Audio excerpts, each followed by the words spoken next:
qu'est-ce qu'il y a de particulier dans le fait d'être sur scène et du coup d'être un peu dans le noir et d'être dans ce monde un peu particulier du noir. Du coup, on a pris cette thématique-là, on l'a un peu élargie en disant le noir, c'est aussi peut-être la nuit, c'est aussi le sommeil, ce qui nous a paru intéressant avec les tout-petits, avec les ados sur ce travail de la lumière, des images, enfin voilà, cette thématique du noir, on l'a élargie à plein de domaines.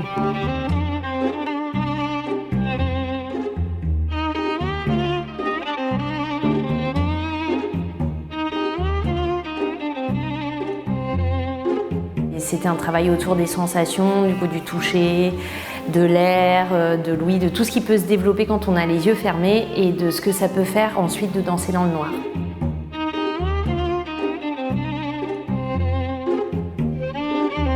Est-ce que vos contacts sont bien réglés? C'est vrai qu'à moi.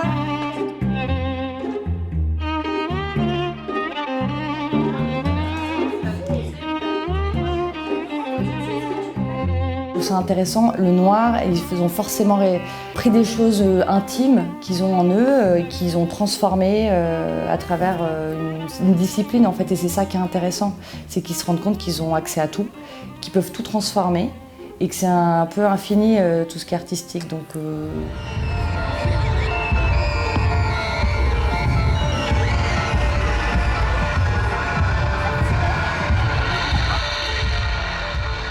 À cette époque-là, il y avait aussi un oiseau qui était noir. Qu'est-ce que vous connaissez comme oiseau noir? Les cargos. Ah oui, c'est celui-là.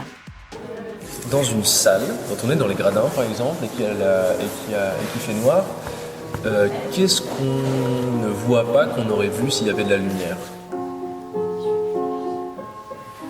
Les gens par exemple qui montent,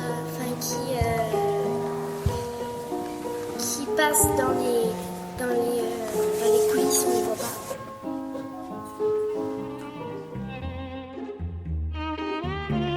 Je trouve que c'est intéressant que la MJC fasse des choses comme ça. Après, ça peut nous donner envie de faire ce que fait Adriana. Les enfants de tout âge, les 3 ans, les 4 ans, jusqu'aux ados, ont travaillé dessus pendant 2 ans maintenant, avec différents artistes qui sont venus les accompagner pour réfléchir, expérimenter, essayer plein de choses autour des sensations d'être dans le noir.